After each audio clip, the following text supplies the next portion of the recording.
교대급수 두 번째 Alternating Series Test 교대급수 판정법. 교대급수 판정법. 이것은 뭐냐면 AN이 양수일 때 교대급수라고 하는 것은 부호가 n은 1부터 무한대까지 마이너스 1의 n승의 AN으로 주어지는 급수를 교대급수라고 하죠. 부호가 플러스 마이너스 플러스 마이너스 마이너스 플러스 마이너스 플러스 이렇게 바뀌는 거예요. 교대로 되어 있는 부호가. 이걸 교대급수라고 하고, 이때는 이거 쉬운데 decreasing D로 갈수록 AN보다 A의 n 플러스 1이 작아야 돼. 부호를 빼놓고 AN은 0보다 크니까 D로 갈수록 값이 점점 작아지는 이런 가정이 필요하고, 그 다음에 리미트 n이 무한대로 갈 때 AN의 극한값이 0, 요것만 만족하면 교대급수에서는 두 가지만 만족하면 저 급수는 무조건 수렴. 이거는 수렴한다. 이것이 교대급수 판정법입니다. 교대급수 판정법. 교대급수 판정법. 두 가지만 만족하면 돼. 문제를 풀어봅시다.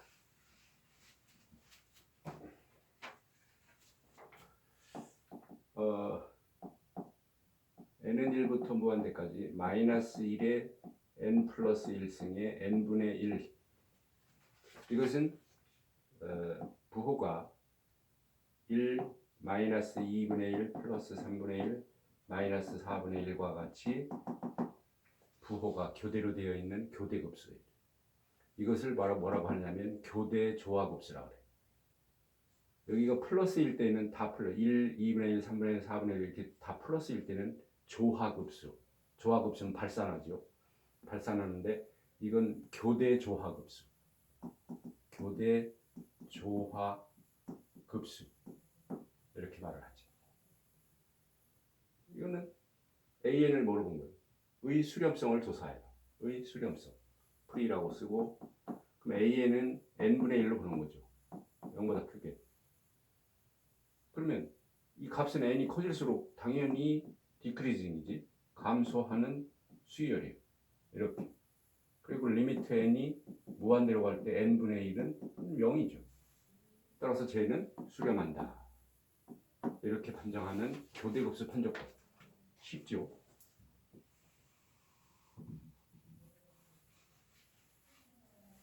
두 번째, n 세제곱 플러스 1의 n제곱의 수렴성을 조사해요. 여기에 마이너스 1의 n 플러스 1승이 있을 때는 무조건 교대급수 판정법을 먼저 생각하셔야 돼요. AN을 n3승 플러스 1분의 n제곱으로 놓으면 분명히 0보다 크죠. n이 1부터 가는 거니까. 그리고 리미트 n이 무한대로 갈 때 an, 즉 n의 3승 플러스 1분의 n의 제곱은 분명히 0이지. 분모가 3차고 분자가 2차니까 고등학교 극한을 보시면 돼. 무조건 제로야. 근데 문제는 뭐냐면 감소할 것으로 추정은 되지만 이 항이 감소할 것으로 추정을 하지만 확실하진 않아, 명확하진 않아. 따라서 미분은 n이 이렇게 1, 2, 3, 4로 갈 때는 미분을 할 수가 없죠. 연속이 아니라. 그래서 대신 이렇게 연속 함수를 놓고 생각하는 거예요. x의 3승 플러스 1분의 x제곱이라고 하는 연속 함수를 놓고 미분을 해서 디크리징인 것을 판단해야지. 수열에서 로비탈의 법칙을 쓸 때도 사실은 그냥 막 미분하고 그러는데 그것을 함수로 바꿔놓은 상태에서 미분을 하시고 해야 된다 이거죠. 그래서 이거 디크리징인 걸 보기 위해서 미분을 하는 거예요. 그럼 분모 제곱 x세제곱 플러스 1의 제곱분의 분자 미분에서 분모 곱하고 마이너스 분자에다가 분모를 미분해 3x제곱. 그럼 2x 4승 플러스 2x 빼기 3x 4승. 그러면 2에 x로 묶으면 2 마이너스 3x 아니 2 마이너스 x 세제곱 이죠? x 세제곱. 이것은 언제 x가 3승분 루트 2 x가 3승분 루트 2보다 클 때에는 이 값은 뒤에가 더 크니까 0보다 작다. 여기서부터는 이 범위에서는 디크리징인 것이 확실하기 때문에 교대급수 판정법을 쓸 수 있다라는 거죠. 따라서 이렇게 해놓고 따라서 이거로 봤을 때 이것이 성립한다 이렇게 말을 하셔야 된다 이거죠. 시험지나 과제나 보고를 할 때나 보고서에 쓸 때는 반드시 이런 사실을 밝혀줘야 돼. 따라서 요거 두 가지를 만족했기 때문에 저 급수는 수렴이다. 이렇게 판정하는 교대급수 판정법. 아시겠죠? 그다음에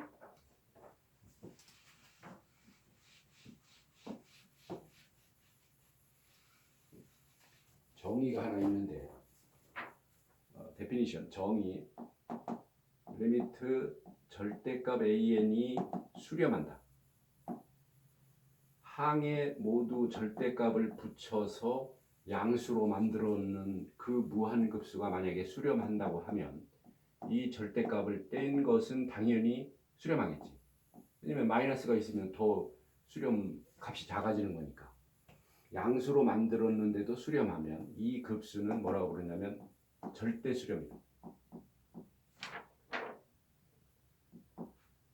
Absolutely convergence.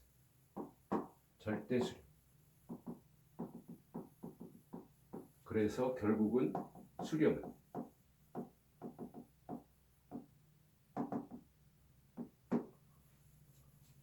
이게 수렴이면 당연히 수렴이지. 뭐 절대 수렴이라는 용어를 왜 썼는지 잘 모르겠네.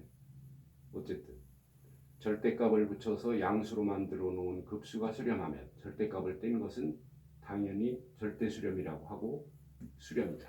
이렇게 말하죠. 비판정법을 소개하겠습니다. 여기서 B는 ratio, 또 ratio test. 비판정법. 이것도 쉬워요. 비판정법은 리미트 n이 무한대로 갈 때 절대값 an분의 a의 n 플러스 1의 극한값이 1보다 작으면 n은 1부터 무한대까지 an, 얘는 절대 수렴이라고 합니다. 즉 수렴이지. 수렴. 1보다 크면 이것은 발산. 그 다음에 1이면 극한값이 1이면 이 급수는 판정 불가. 판정 불가라는 것은 비판정법으로 판정할 수 없다라는 거예요. 다른 방법을 찾아야 돼. 1일 때 잘 기억하시오. an분의 a의 n 플러스 1의 절대값이 1보다 작으면 무조건 수렴이야. 자, 문제를 풀어봅시다. 비판정법. n의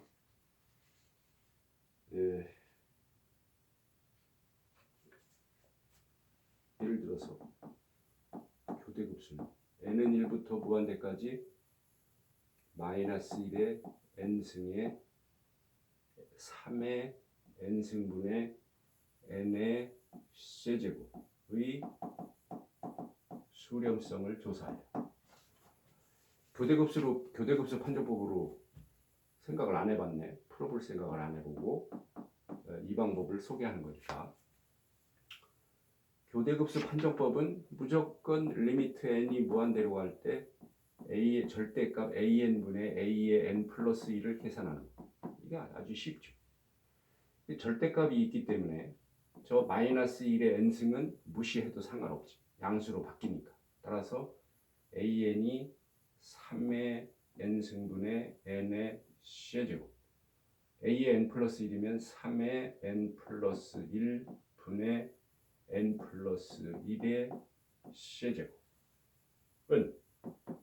리미트 n이 무한대로 갈 때 3의 n승하고 이렇게 하면은 약분되고 3의 n의 세제곱분의 그 다음에 이거 요게 분모로 갖고 여기 분자로 가야 되니까 3n승 약분됐죠. 그러니까 n 플러스 1의 c제곱. 이게 얼마입니까? 이것도 3차식이고 이것도 n의 3승이니까 최고차항 3분의 1. 이게 1보다 작으니까 쟤는 절대 수렴. 즉 수렴한다. 이렇게 판정하는 방법을 비판정법입니다. 비판정법. 그 다음에 더 루트 테스트. 마지막으로 하나만 근판정법. 루트 테스트. 근판정법. 근판정법.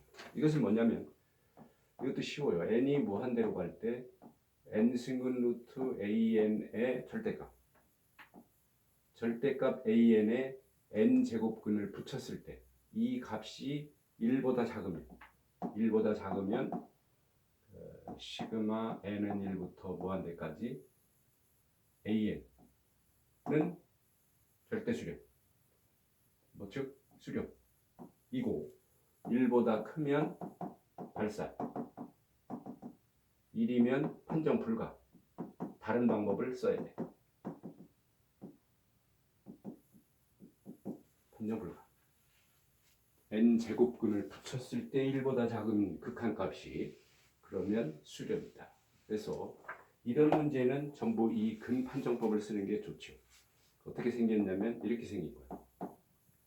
n은 1부터 무한대까지 분모에 3n 플러스 2, 그 다음에 2n 플러스 3의 n승, 이런 것의 수렴성을 조사하여라. 그럼 여기 이게 있을 때 여기다 n승근을 붙이면 없어지거든요. 따라서 근판정법을 이럴 때 쓰는 거죠. 리미트 n이 무한대로 갈 때 절대값 필요 없지. n에 이렇게